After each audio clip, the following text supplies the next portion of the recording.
Step into the Incense and Whiskey sanctuary with mindfulness enthusiasts and verified whiskey lovers, Mecca and Ashley, as they discuss all the random topics they love, from mindfulness to memes. This is Ashley. And this is Mecca.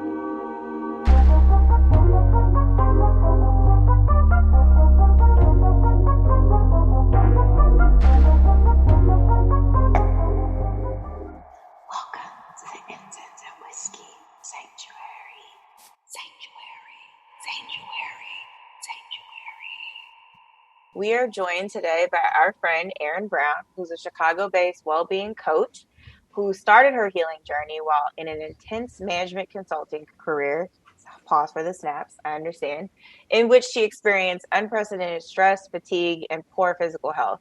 The overachiever in her decided to channel her energy into nourishing herself unconditionally, and she went on to earn her health and life coaching certification so that she could help other driven women do the same. Through her one-on-one and group coaching programs, she helps her clients design a lifestyle that expands their well-being and personal fulfillment without sacrificing the parts of their lives that matter most. I'm here for all of that. Ooh, welcome, Erin. Welcome. Thanks for having me. This is a treat. For sure. Yeah, I'm happy to be here. So tell us, Erin, when did you get started on this journey? How long have you been doing this work for yourself and then for others? So I think it would be a year after I finished business school. So a year into consulting around 2014. And what sort of prompted it was the fact that, you know, in consulting, you're working crazy hours, sometimes working on the weekend. I was getting sick, you know, often, like once a month, having something going on. And I even ended up in the hospital a couple of times for bronchitis. And I had never been sick with bronchitis before in my life. On top of that, I was also just feeling very disconnected with myself. I felt like I had achieved the dream of what people told me would lead to happiness, fulfillment, but I was so miserable and not feeling well. I was stressed, anxious, tired all the time. And so I'm like, okay, if I worked this hard to get here, like, why does it feel this? Like, why do I feel terrible? Right. So that was really what kicked off my journey, where I decided, you know, I really need to figure out, like, how can I take better care of myself? I didn't even know where to begin. And so I just started reading a lot of books. I didn't know what a wellness coach was, but I just knew that I needed to figure out how to feel better physically, and also just how to be happier. I love that. Right. I can feel that. You mentioned you were started to get sick and have these like illnesses that you never had. Would you say that like attributed to your unhappiness? Is that kind of why you brought it up in regards to like you being sick? Well, you know, I would just push through it. And, you know, I had a work hard, play hard mentality. So I don't even think I processed the fact that being sick a lot was making me feel bad. Like, I couldn't even connect my emotions to what I was experiencing. Oh, yeah. That's how disconnected I was. Yeah. Okay. That makes sense. So you started reading a few books and just kind of like really understanding what was going on. What were like one of the first two books that you began reading? Let's see. So there's a book by, I'm going to butcher their name, John Kabat-Zinn, I believe the author is, and it's, you know, it's a book on meditation. Okay. So you started like learning about meditation and practice. Yeah. Sorry, I can't remember the title. But we'll link it in the description for the episode. Don't worry. Yeah. Sure. And then in addition to that, just going to therapy was, you know, huge. I really hadn't gone before. And so just taking the time to really figure out what it takes for me to be happy, be fulfilled, and also how can I get more in touch with my emotions so that I can really pay attention to the cues that are telling me that I need to nourish myself in some way. Mm-hmm. No, you make a good point. I mean, there's a lot of people, they get straight out of school and they just hit the ground running, like go, go, go. You know, push through is always the word. Push through it, which is just kind of like, you know, do it until you die. which isn't always healthy. So within your wellness coaching, is there a specific theme that you focus on within your practice? So initially I was focused on just holistic health and wellness, how to be, how to have habits that are healthier. And it was very broad. And I would say I had, clients who kind of had a wide variety of issues from health to stress and whatnot. But what I noticed is the common thread came down to a lack of boundaries, because no matter, where you are in your wellness journey, if you don't have the boundaries in time, energy, space, what have you, to actually focus on it, then you can't really achieve your goals. And so I ended up talking to all my clients about the same thing, which is boundaries, how to set boundaries so you can take care of yourself, spend more time on the things that really light you up, and, be able to rest. Yeah. Right. Okay. I like that. So you kind of found that boundary setting and creating boundaries was like the one common denominator amongst all of them. Exactly. It's everything. And I didn't realize it as much until I started working with more clients. And I realized, wow, this really determines your quality of life. Right. Can you tell us I think you, in listening to you just now, I think we were able to hear how you identify a need for boundaries, but do you have any particular words of advice or thoughts on how someone can begin to identify that they need to set boundaries for themselves in any of these areas? Yes. So I think, first of all, if you are finding that you are feeling frustrated or even resentful of other people, that's a really good cue that there might be a boundary you need to put in place, or a boundary that you have that's not being honored. Because often when we're frustrated, it's because something is not going in the way we need it to have the feeling that we want to feel.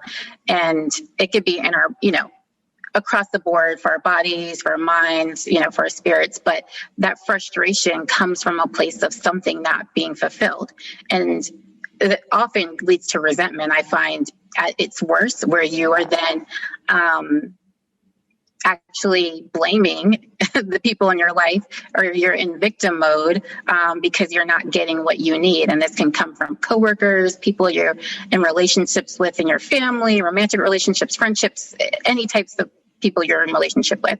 So that's a big one. I think another one is when you're overwhelmed.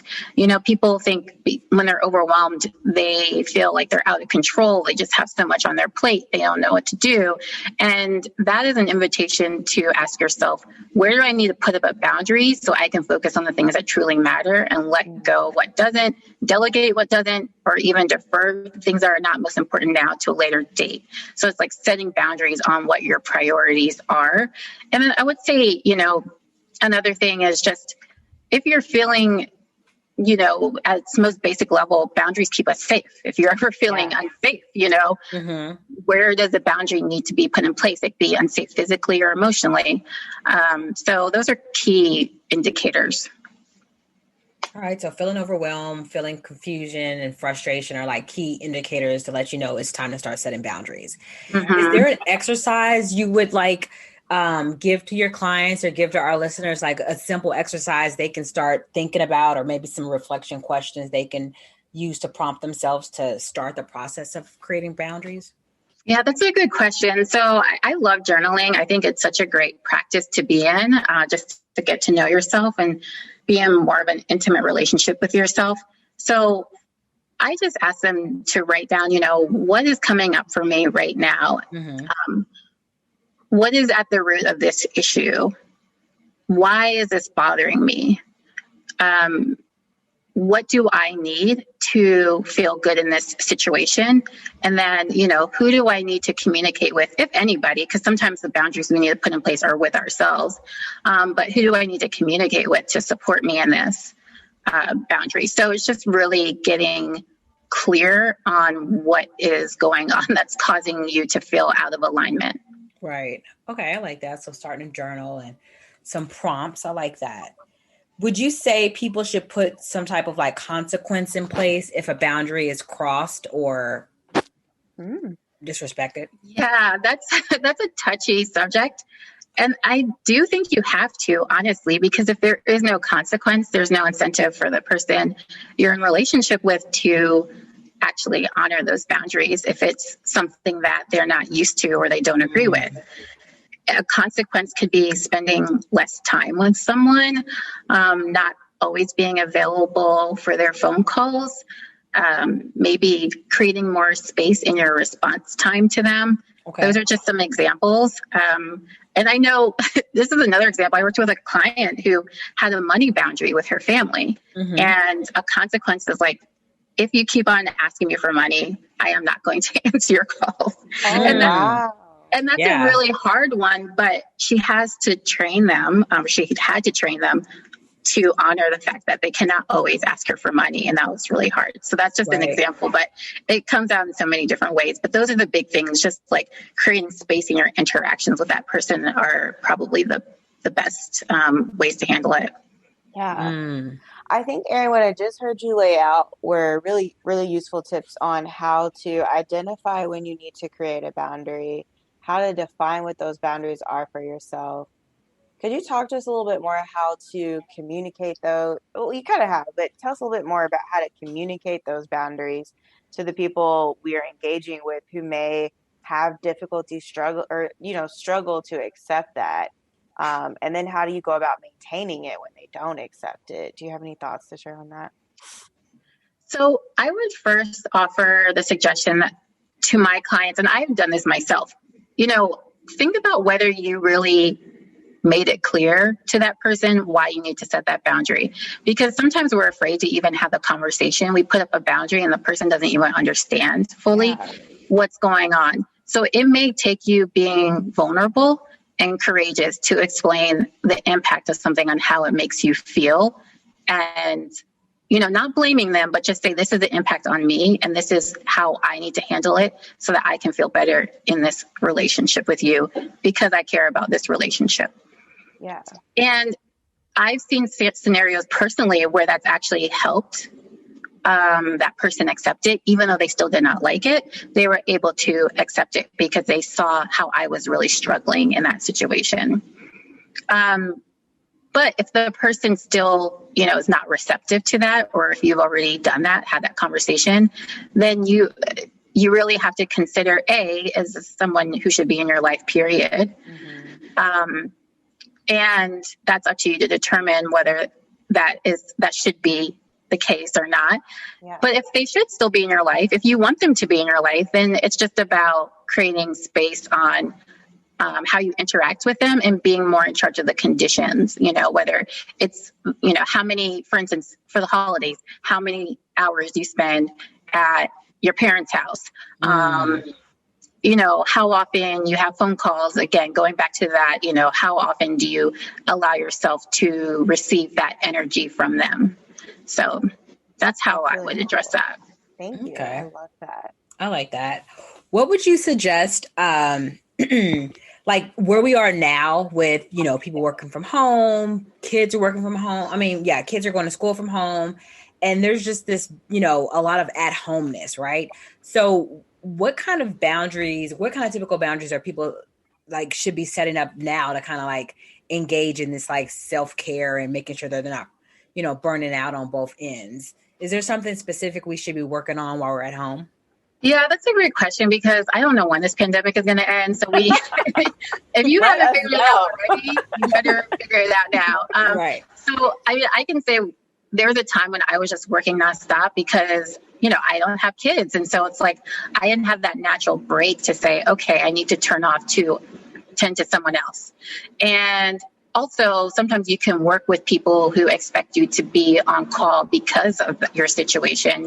If you do live alone, they think you have all the time in the world. Right. But I think regardless of your situation, whether you're living with other people, family, by yourself, you have to create expectations. I know that teams, and I've done this with my team, like creating new working norms and understanding, okay, what do I need in my day? What do you need in your day? I know that, maybe my colleague needs to take a break during lunchtime to work out, or someone needs to, be offline between the hours of 6 and 9 p.m. Just setting those working norms so that everyone's on the same page and they know what to expect from you. Right. I think also, if you can in your home, creating separate spaces for work and living your life, at home. So I personally like to, when I step away from work, I step away from the part of my apartment that's my little office, and I go to the other part of my apartment that's more for like just living, Right. That makes sense. So I like that physical space, but also just, making agreements with yourself on the times you need to take care of yourself and blocking your calendar. I like that. So just kind of setting your own boundaries within your time frame and then the expectations of people that you are interacting with. Yeah. And to your point, Erin, I agree. If we haven't figured this out yet, this is the time, right? To communicate those expectations and boundaries around. I had a colleague ask me the other day, do you work on weekends? And I couldn't even believe he asked me. Like, is that a real question? I was like, no, I don't. Unless I'm working on something myself to get ahead, I do not. Please don't expect for me to do something on the weekend. You're right. I think now's the best time, if ever, to say, hey, I tend to work out around lunchtime. I'm going to need to, be offline from these hours to these hours.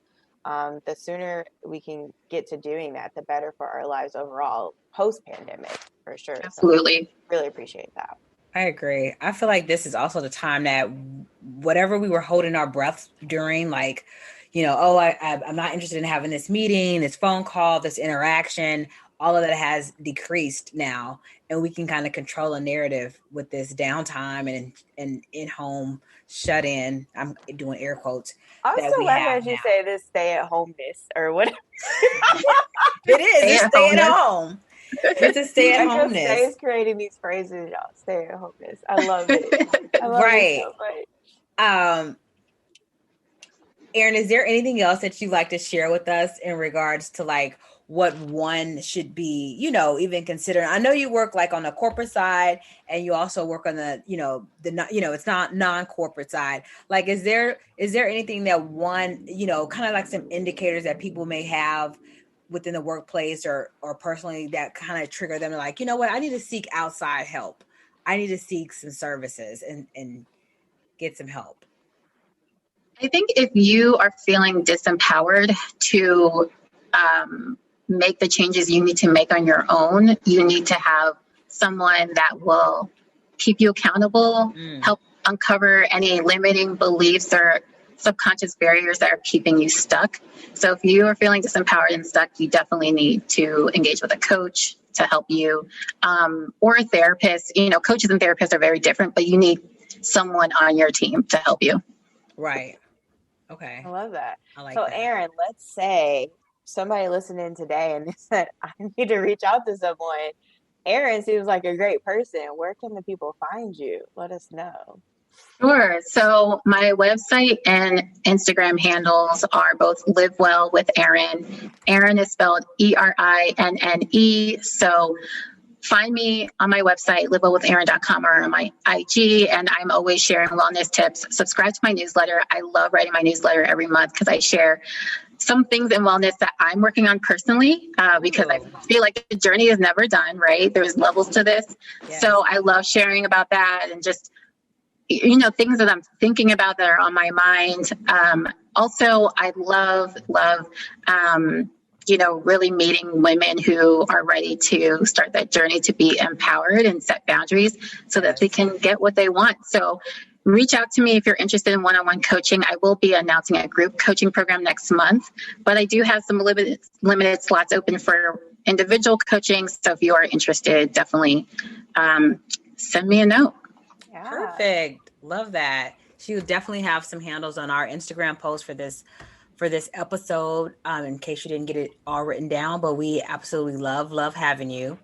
If you could leave us with one Insta therapy quote, I don't know, we have this Insta therapy quote. If you can leave us with one like Insta therapy quote that one would kind of like think about at the end of this segment, what would it be?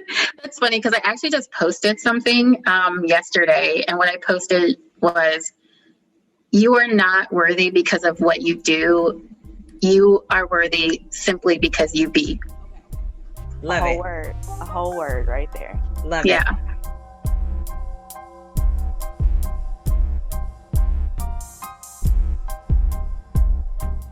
Is this like the Black girl meditation music? They say opposites attract, but do they? Let's play a game called Fire and Ice. Mecca and Erin, it's time for Fire and Ice. Are you ready, my friends? I'm ready. Definitely. Okay. The theme today is Fire and Ice 90s Black Sitcom Edition. Okay. There's one exception in here, but that's okay. We're talking about all Black characters, so let me clarify. All right, so the first one. If Carlton Banks and Lisa Turtle went on a first date, what would the date be? They actually did go on a date. Dang! They did? Not an Yes. original idea? Did I Like miss the that? characters or like the actors? It was so Carlton Banks went on a date with the character of Lisa Turtle, but I'm sorry, it wasn't Lisa Turtle.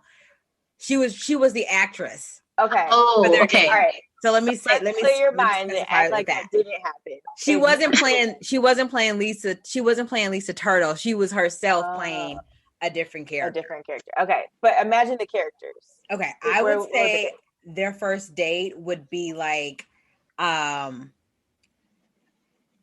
ooh, why did I just get a brain freeze? I would say their first date would probably be like a chess game. Like a chess game with wine. They can watch these group of people playing chess because they're so interested in that, playing wine. But they would have to end the night by going to some type of like fashion art space because Lisa was very much so into fashion. So she has to put a little bit of her own personality on the date. That's what I would say. Okay. Any thoughts, Erin? So I was actually thinking it has to be super bougie. So there's like some private members only club that Carlton is a member of. And he brings Lisa to this club and she's super impressed. She gets to wear her cutest outfit, her like cutest shoes. And yeah, they're just like, eating, whatever fancy fine dining at this private club. Yes, that's exactly what I imagined. I imagined it being like some yacht club or something. That's what I like that. Okay, next one. If Claire Huxtable gave Vivian Banks, original, old school Vivian Banks, parenting advice, what would it have been? Ooh, this is a good one. Ashley, if Claire Huxtable was to give Vivian Banks, the original Vivian Banks, parenting advice, what would it be? Ooh, okay, let's see. If she was to be able to give them parenting advice, I would say, and I don't have to be the one to go first, Erin, you totally can jump in. I'm still thinking. I would say, keep one eye open. I want to say something around that one scene where Vanessa went away on that concert, like in Wisconsin or I forget what city it was, but that big mad comment and like big fun, something around having big fun and being big mad, and keeping one eye open, I feel would be the proper thing for Claire to tell Vivian. Okay. So what I'm saying for that is like never underestimate these kids, basically. Yes. Thank you for summing it up. Yeah, never underestimate these kids. Any thoughts, Erin? Yeah. So Mecca, I'm glad you went first because it sort of inspired my response. So do you remember when Ashley was trying to pursue a music career and her dad was like not about it? Yes. And she was, wearing kind of skimpier clothing and he just wasn't used to it. He was freaking out. So I think Claire, having learned from what her daughter did from when Vanessa just like went off without telling her, she would tell Vivian to be open to her daughter pursuing this dream so that she wouldn't do it behind her back. I can see Oh, Claire Huxtable taking that. that's nice. I can see that. I All can right, see that. y'all. Urkel has to choose between going on a date with Tia or Tamara, college age from Sister Sister. Who does he choose? Ooh. That would require us to really know the personalities of the sisters. That's true. I'll be honest, I kind of forget. Let me remind you. All right, let me remind you. From what I remember of the show, Tia was the more straight-laced, studious sister, and Tamara was the more boy crazy, I want to have fun sister. So imagine that, and Urkel has to decide which one of them he wants to pursue. I would say probably would try to go with Tamara, only because it's opposite of who he is. She's always down. I remember that character. She was always down to have great fun. If am I correct? Was Roger the one that had a crush on her? Roger had a crush on both the twin. Was it both of them? Yeah. Okay, so kind of like in that same, like, I'm a big nerd, but he could, Urkel can turn on Stefan in a minute. So yeah, I was just thinking that with like Urkel or Stefan and Roger scrap over to Mary. Would that happen? But it wouldn't even be a competition because Stefan was so smooth. Yeah, that's true. That wouldn't even need to happen. That's true. Accurate. All right, another one. The cast of Living Single goes on a group vacation. I don't remember any time in the show where they like all went on a vacation together. Maybe it happened, but let's say they did, where would they go? The first word that came to my mind was Jamaica, because it wasn't so far out there. They lived in New York. Going to Jamaica was really easy from New York. And it was, kind of a vacation spot like in the 90s with this group that would just fit so well because it was like, oh, we've always wanted to go to Jamaica. And then, someone watching it would be like, yeah, that's like the thing to do.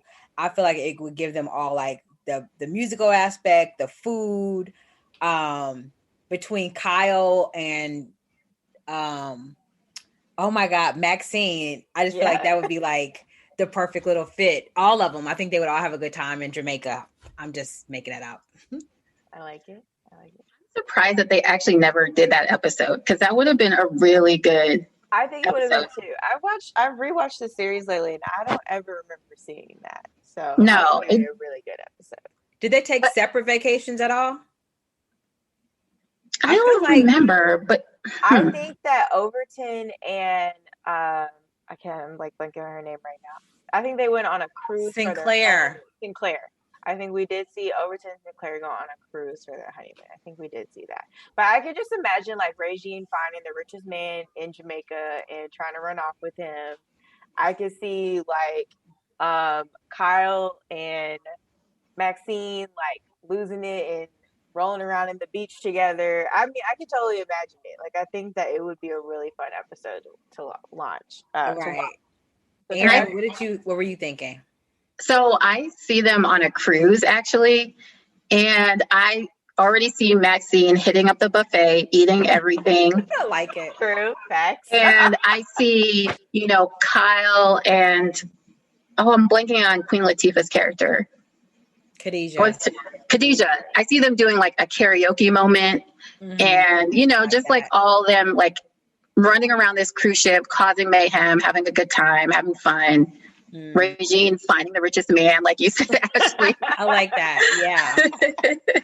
Like she go find the ambassador to Jamaica. Right. Has a great time for herself. Yes, I love that. Okay, final one. Martin and Gina have a kid. Did they have a kid on the show? I don't remember. I don't think they did. I don't think so. Let's say Martin and Gina have a kid. How do you describe that kid's personality? Whew.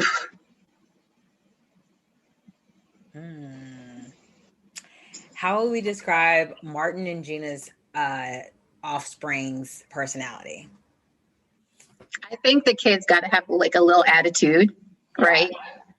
Have a smart mouth, be smart and really funny. I think he gets like his, his sort of rational, smart side from his mom. Mm-hmm. And then he gets like more of the smart mouth and the sense of humor from his dad. Right. Yes. I agree with that. I feel like there was a kid on the show. I It can't was. remember Martin this thought kid. he had a kid, but it turned out not to be his kid. You're right. Was he, but no, the kid that I'm referring to. Okay. You just made me remember something. That little boy was actually the little boy from Moesha. Oh, yeah. Moesha's little brother Oh, with the right. ears. Yeah. But I was referring to the character that Martin plays when he's like on his knees with the sneakers on his knees. Oh, I was thinking about that kid. So essentially, if they had a kid, it would be like a mini Martin, essentially. I think so. Yeah, I think so. I love it. My God. All right. Well, that was a round of fire and ice. Thank you, fire and ice. Thank you for playing. Thank you. I like this version. That was fun.